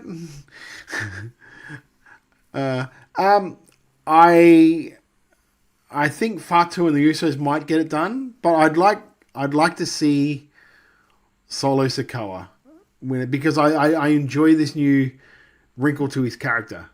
It's kind of fun. Like, they've stopped trying to make him Roman and let him be him. Yeah. And I think I enjoyed that promo in Raw. I thought it was good. I'm interested to see where that goes. And let's face it, LA Knight could use with a win. He could use a dub. And I think that Solo is so funny. Like, we've seen glimpses of it before, but they seem to actually be allowing him to be quite funny in this wrinkle, and it's working. It's working for me. And I agree with you. I think Solo should win. It would be nice to see like that team win. And Royce Keys needs something because he's like impressive, but yeah, he needs something. Gunther against Nick Aldis. Who's going to win that? Well, I think Gunther is going to win it, but this is the one I'm probably most looking forward to over the whole weekend. Yeah, I agree. I love the fact that they sold in that promo. They sold that like he's a former NWA World Champion. Like he's not a nobody. He doesn't not know how to wrestle. So I'm really, really looking forward to seeing this because it's going to be very different to when they did the whole Adam Pearce against Roman Reigns, where Adam didn't want to wrestle that. He didn't want to wrestle that match at all. Like Nick Aldis wants to beat the shit out of Gunther. So this is going to be a good match, I think. It's kind of nice also because Aldis is a great heel. Like, it's almost a shame we're not seeing Aldis as a heel. But I really like that the way they're slowly bringing him on to doing a little bit of work in ring because I like him in ring. So I'm also quite looking forward to this. Gunther is amazing. Like, you can't say enough good things about that bloke. Just terrific. No. The Women's World Champion, her inaugural defense, Liv Morgan is defending against Io Sky. Who got that one? I think Io's going to win it. You know what? It's one of those ones where I don't care who wins it because either one I'll be happy with. Yeah, because I enjoy Liv's work, and of course I'm a big fan of Io Sky. So I'm not really worried about who wins this one because either way I'm like, I'm so happy with who the champion is. Yeah, I agree. The only thing about Liv Morgan, and I hope she's not injured, is I'd like to see her defend it more. Like, yeah, I think she brought up on that about that somewhere. I can't remember. I think she'd like to defend it more, but just circumstances, unfortunately. Yeah. And that's not a knock on her personally. It's just, as you say, circumstances. What will be a brilliant circumstance? The Hell in a Cell match: Brock Lesnar against Oba Femi. Who you got in that? Well, I think Oba. I think it has to be Oba. I think it has to be Oba. We'll all be strutting afterwards. You know, he has to be Oba. And look, as much as you don't like him, Brock is doing a great job putting his kid over. You know what I mean? Yes, as much I as, agree with and you. As much as like Lachlan hates him as well, hates the fact that he's back, he's doing it to put the kid over at the end of the day. So I don't think there's a problem with that. I hope this is it. I hope this is legitimately it for Brock Lesnar. You put the next guy over on your way out, and there is a lineage between Oba Femi and Brock Lesnar. And this is cementing it, and it's doing a great job. The undisputed WWE champion CM Punk is defending against some bloke called Cody Rhodes. What do you think is going to go down? I kind of feel like Punk goes over on this one. Yeah, I kind of feel like he does. So Cody can go off and promote Street Fighter, possibly. I think I don't know when that's out. So. I think Punk's winning, but winning as a heel. You reckon? Yeah. Okay. Interesting. I think it's time. All right, I think it's time. Okay. I think he likes being a bad guy. Some of the things he's been doing is a little sort of shit heel. So yeah. Paria. Jamie says Street Fighter is in September. So there you go. I will do night 2. Night 2, and the reason why I'm actually taking Monday off work to watch this show is the Intercontinental Champion Penta defends against Chad Gable. Cannot wait for that match. What do you think, it's Jeff? going to be brilliant. I actually think Chad's winning. I think Chad's winning, and it's they're going to do kind of a respect thing after the match. Chad is it's time. What a company man that guy is. And if they want to turn Penta heel, Penta can do the whole, you disrespected the mask by becoming El Grande Americano. How dare you disrespect my heritage that way? And just brilliant stuff. Yeah, like they could do. I'm just interested to see the match. I think it's going to be an absolute banger. The United States champion Trick Williams will defend against Baron Corbin, and that was a shocker. Came out of nowhere. Yeah, I mean, we knew he was coming back. That was one of the worst kept secrets in the world. We knew that Bazza was coming back. Big bad Bazza. I think he's obviously back to put over the next generation as well. I think so. I reckon Trick's going to roll that one. Although I wouldn't hate if Baron won, because I'm not the biggest fan of Trick, to be honest with you. So I know you're not. Yeah, I know you're not, but he's got a big future. Yeah. He's got a big future. And the next one, the Human Money's on a pole match. Danhausen and Dominic Mysterio. Interested in it. I'm not hyped about it, but I'm interested to see what they do. Because I think when he wants to, Dan can work. He just hasn't Dan's had to. Great. Dan's he hasn't had to work, so I'm interested to see what this does. To be honest with you, I've kind of loved everything that they've done with Danhausen, just because it's a departure from everything else. I have an issue with what they're doing with Danhausen at the moment, not with what they've done. He's actually, they're showing signs of him being competent at what he's doing. Where the Danhausen the crowd fell in love with is the guy that when the lights are out, you see run out the thing, and the guy who's makes himself a clone who's a little person, a guy who's like a complete fuck up as he is, but is yet wonderfully hilarious and able to curse people. And I think that they're making the act too slick at this point because he's so over. And I think that could cause a little bit of an issue in crowd interest. I don't know. I kind of feel like he's one of those ones where he'll fuck up the little things. but then the big things he tends to always just fall ass backwards into getting him right. Well, I mean, that segment on Monday was not good. You didn't like it? Not at all. Okay. Not at all. It was too slick for a Danhausen segment, dancing girls and all this stuff. You remember when he came out that there were big concerns about the way they introduced him. This was almost a follow-on from that, and I'm concerned. I'm concerned they're going to dive into that instead of the actual stuff that you know we love. Anyway, I think Danhausen's going to win this, and Dominic's going to have a great time. Yeah, and I think that could Danhausen's going to play. Let me see if I can break Dominic. Let me see if I can make him laugh. Possibly.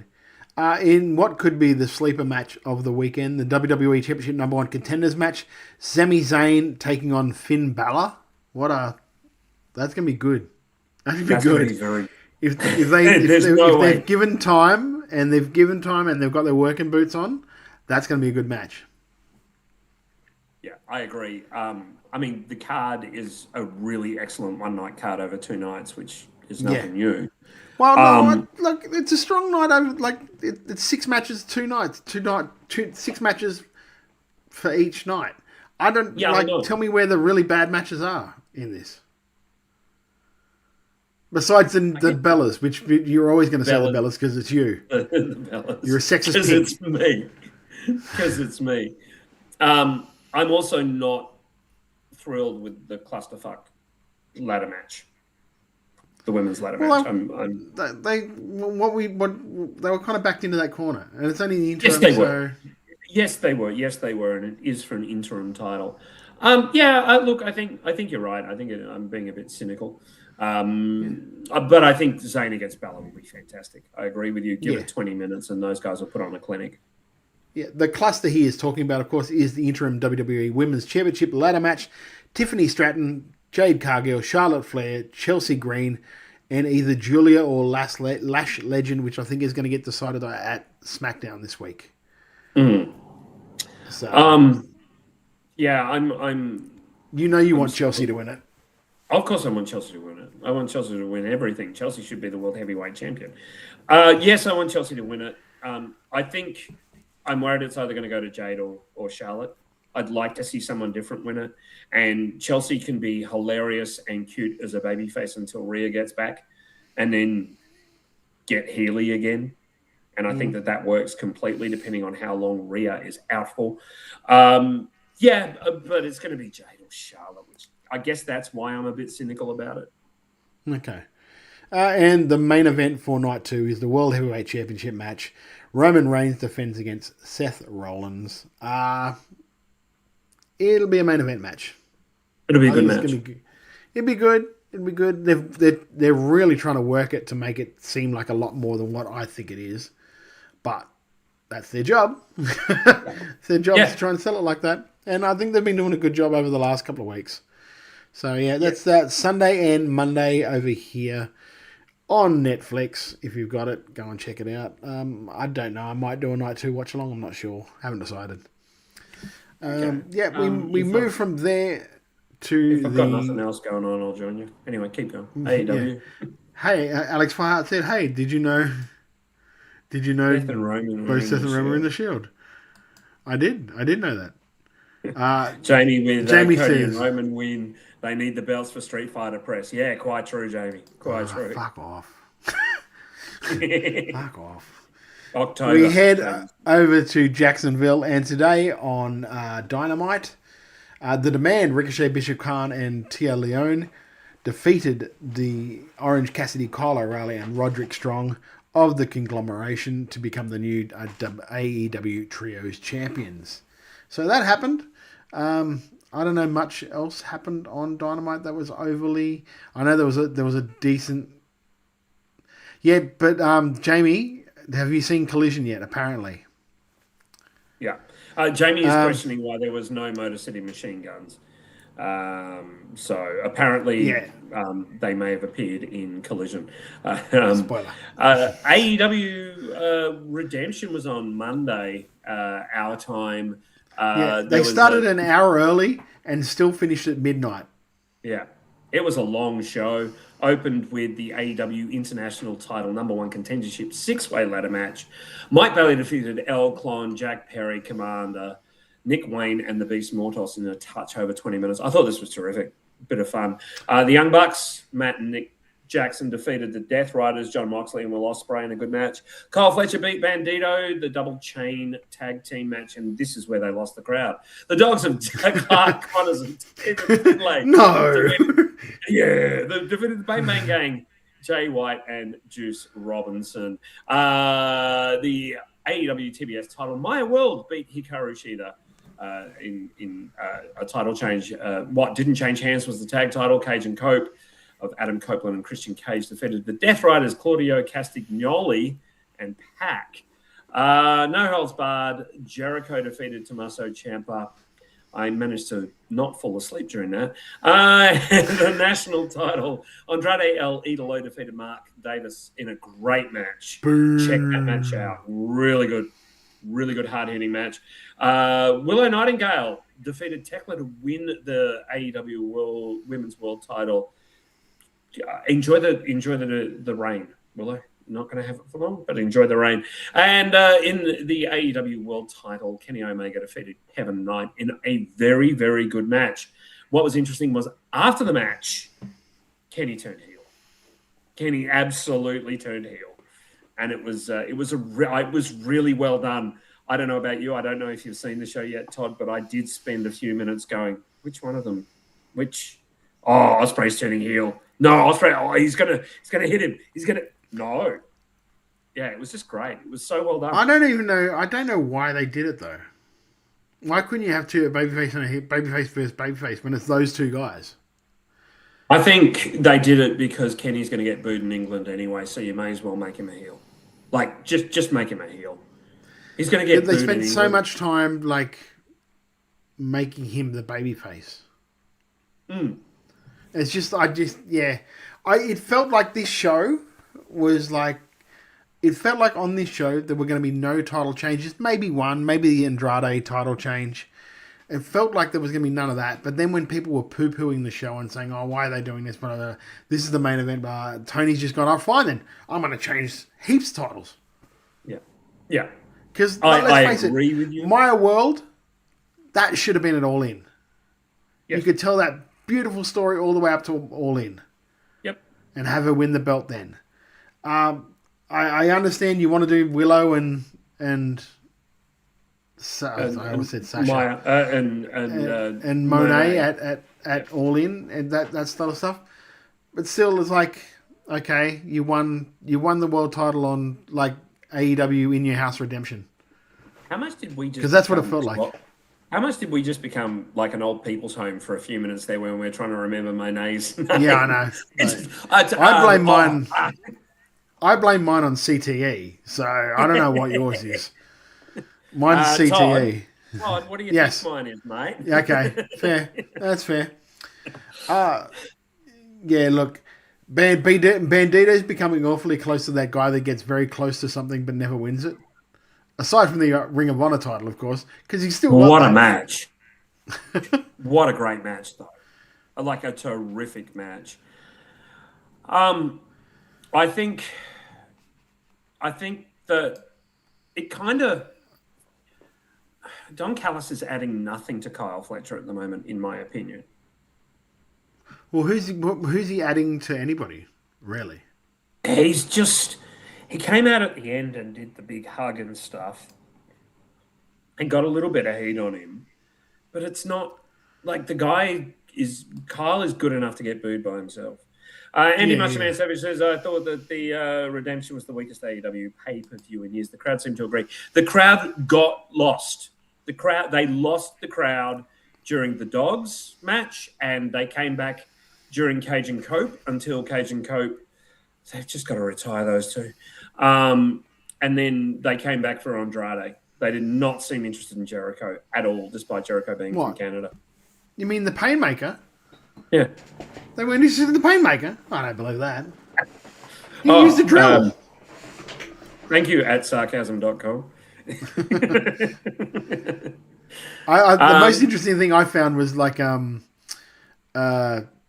Dave Meltzer being on full offense this week, defending the show. That was just... Yeah. Yeah.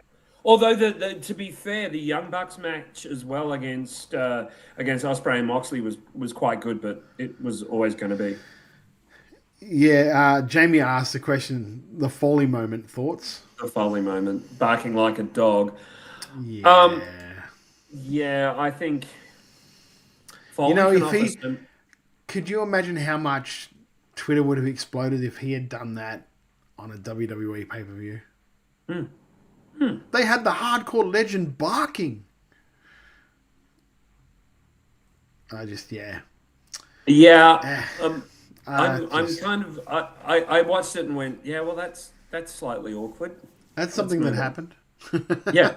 Something Yeah, that as happened. Jamie would say, well, that's a thing that happened. What else is happening is on Sunday, August 30, that's just about 4 weeks away on Sunday, is AEW All In. The current card has Kenny Omega defending against Will Ospreay on top, of course. Willow Nightingale will defend against Mercedes Moné. I really hope Willow takes that. The AEW World Tag Team Champions Cajun Cope will be defending against the Young Bucks, and the men's Casino Gauntlet match as well. We have G1 updates. A Block. Takeshita's on 8. Suji's on 6. Owiwa is on 6. Oleg is on 6. Goto, Jake Lee, Great-O-Khan, Yuto Ice, Sonata, and Takagi are on 4. B Block, Hanare, Drilla Maloney, Gabe Kidd all on 8. Callum Newman, Oscar, Aaron Wolf, Ren Narita, Yuya Umera, and Zack Sabre Jr. are all on 2. Shota Umino, of course, was injured, and everyone won their match automatically. So one of your picks are doing really well. The other one is non-existent. Yeah, the guy I came to win it. Non-existent. Got injured. He doesn't exist. Just a reminder, if you're looking for merch of your favourite Queensland wrestlers and a lot of Aussie wrestlers. Hey, how are you doing that? No. I'm going to get skipping back ahead. To it. I'm going to do this bit first. Then I'll do it as It's not the way this works, but all right, go for it. Fine. If you want your merch on kickoutmerch.com.au, contact them through their Instagram page. They have some great merch. But we also like to talk about what isn't so great. And what isn't so great, Todd, is our... You're a chicken shit. You think you're funny, cracking jokes? I'm chicken shit. Yeah. That's right. The name of the show is Chicken Salad, but we also talk our chicken shit. These are things we didn't like this week. Todd, what was your chicken shit this week, mate? Okay, now this is one. It's actually one from local pro wrestling, and I almost don't want to call it out because I don't want to. I don't want it, but it's something that really it got on under my old man, yelling at cloud, skin, and so I'm going to call it out. But I'm please take it in the spirit it's intended. Venom Pro Wrestling this past weekend had their Rumble show, right? And there was a spot right near the end of the Rumble where two of the wrestlers there was a wrestler down on the ground in the corner, and the other two wrestlers were in the middle of the ring fight. I don't want to name the wrestlers because I don't want to call them out. They were fighting over something. One of the wrestlers had him up in a power bomb, and then did the whole spot where you run towards the ropes, and the guy runners him over the top rope, and then grabs the top rope and then comes back in and continues the match. That guy missed the top rope, so they both fell over the top rope and out, basically leaving the one guy in the ring to have won the match. Oh, that's awkward. Which in itself is yeah, okay, you just book around it later on. You can come back to it. But no, they didn't do that. One of the guys got on the microphone and said, hey, we all know that wasn't supposed to end that way. Let's get the other two back in here for a three-way. Oh, no. And that's the way the show went. I talked to somebody in the that was in the crowd, a fan, and they were just well, that pulled back the curtain completely, because if they hadn't have said anything, we wouldn't have been any of the wiser of what was supposed to happen. No. And I think that I don't know whose call it was, if it was the workers' call, if it was the promoter's call, but I think it begs me to say, and I have to say this every time, and I say it to guys and girls in the back when they do something and it botches, and they the crowd doesn't necessarily know what was going to happen. The crowd doesn't know that you were going to hit that superplex and you slipped. The crowd doesn't know that was supposed to happen. Like, the crowd didn't know that guy that was doing the runner was supposed to win the Rumble. You could have just got away with it and then booked something later on down the line to fix that problem. Well, when you do stuff like they did, you just pull the curtain back. And everyone at the show knows this shit's not real. Everyone at the show knows it's predetermined. We don't have to rub the crowd's face in it. No, and I think that's really cynical and condescending. I agree with you, mate. A couple of chicken shits in the chat, Andy, Macho Man, Andy Savage. My chicken shit will be the unpredicted headbutts. Every time I see it, neither Fletcher nor Bandito need to be doing it. I agree. We are not that far removed from Shibata. That's the truth. Wild Angels chicken shit, find the power drill, but the second biggest show of the WWE calendar, and leaving off women's tag IC and US title, it bothers Wild Angel, and I've got to admit it bothers me as well. Alex Fireheart, for lack of anything else, Dynamite running over so much when some of those matches, good as they were, could have easily been shorter or just on Collision instead. Completely agree with you. To your point, Wild Angel, that the women's tag, the tag champions are still on the show. That match is they're still on that show. The US and IC titles are both being defended. Yeah, they're both being defended. No, not the women's ones. No, but the IC. Yeah, she's titles. They're intimating the women's tag IC titles and US titles aren't being defended. They aren't, but there's also women's, 1, 2, 3, 4, 5, 6 women in a ladder match and the world title match, and then 6 women in the 6-man tag or 6-person tag. There is plenty of women representation on that show. Yeah, there is, to be fair. My chicken shit is a little bit darker and nastier. This week, WWE decided to feature a very problematic individual in a prime spot. The individual's name is Ryan Garcia. Ryan Garcia has been banned from the World Boxing Council because of his previous behavior. Todd and I have discussed this, and we're both aware it's probably not a WWE decision. But nonetheless, seeing him in photos with Triple H and other backstage appearances is rather galling, and this is not an individual that should be featured. If you'd like to look up what Mr. Garcia has done and has tweeted about, I am not going to share it here because I feel like it's not what the podcast is about. So my decision is not to share it, and I'm sure Todd agrees with that. But there are some very problematic comments that this man has made, and I don't think it's a good look to have him on TV, and it's kind of depressing.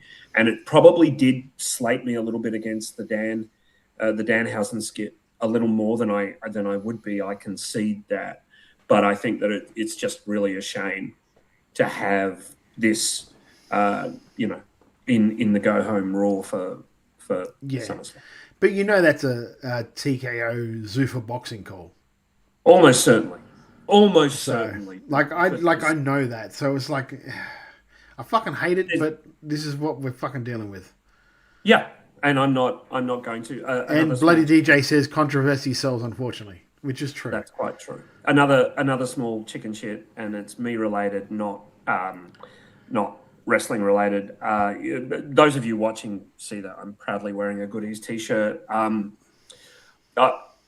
Suffice it to say, without Bill Oddie, there would be no WrestleMania. His sense of anarchy and fun that he brought to the Goodies and that he brought to my life. Todd, you and I are the same generation.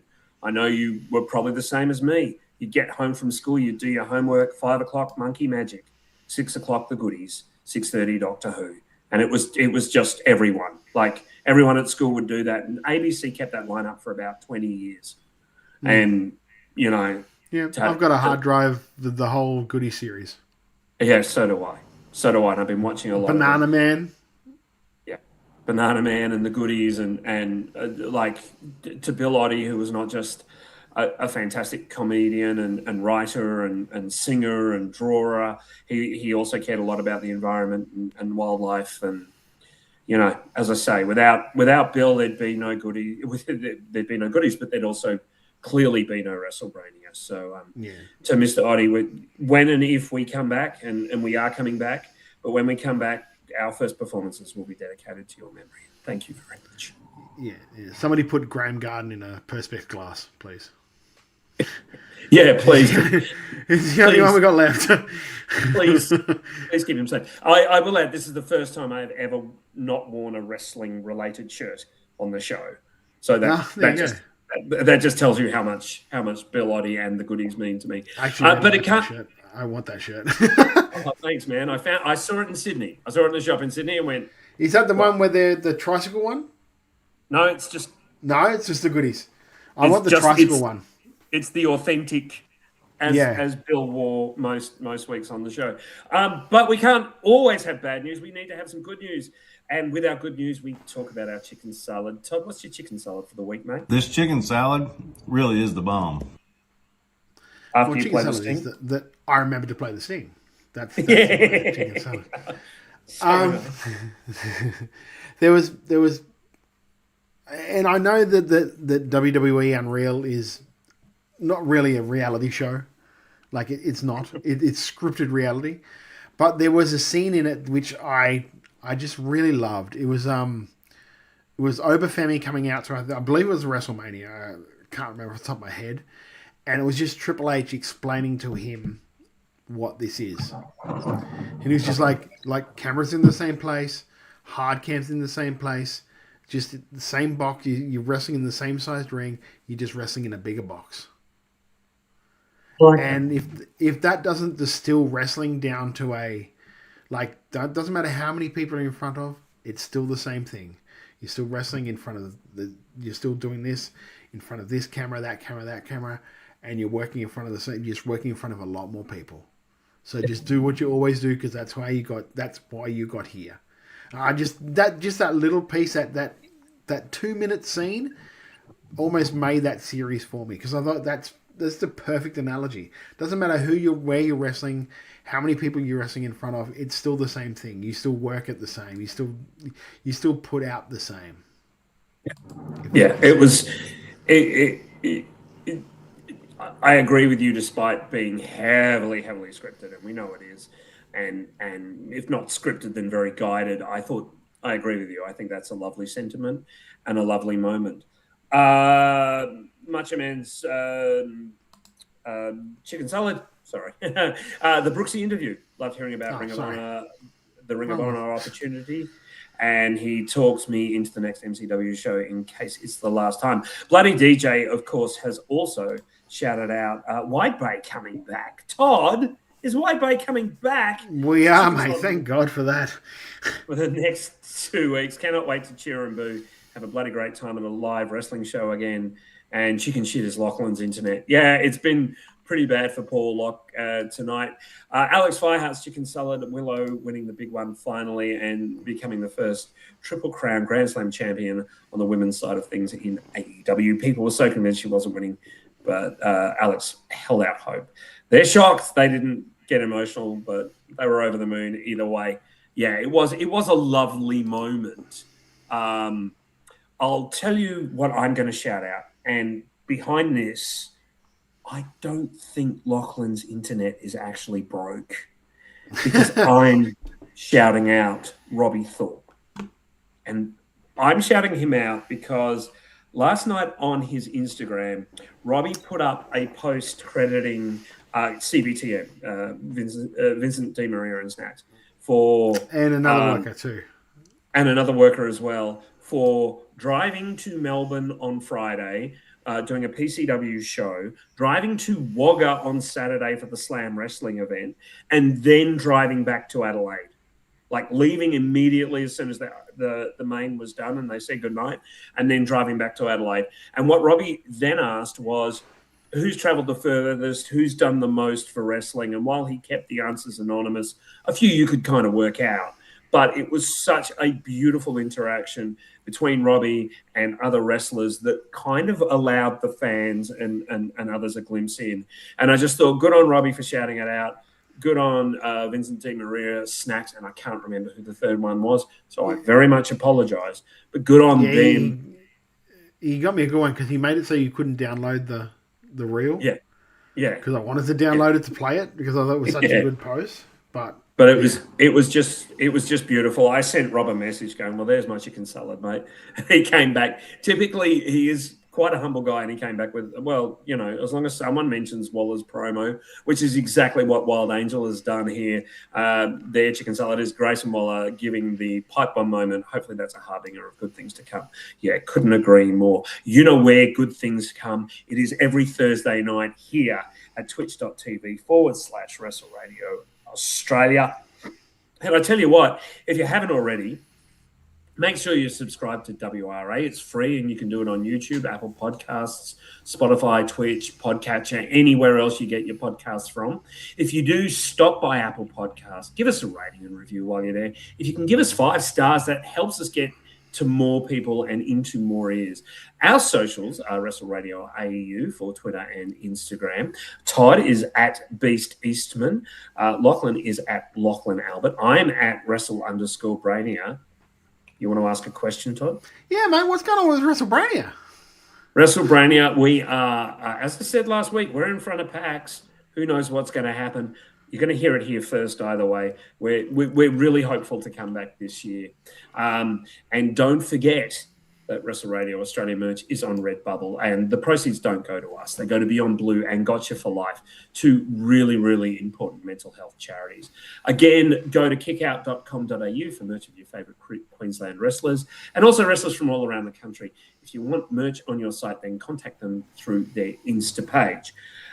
Next week, I might as well say it because we kind of agreed we're going to do it. Next week, we're going to look at PCW Carnage. This is not a normal PCW Carnage, which is just like their weekly show.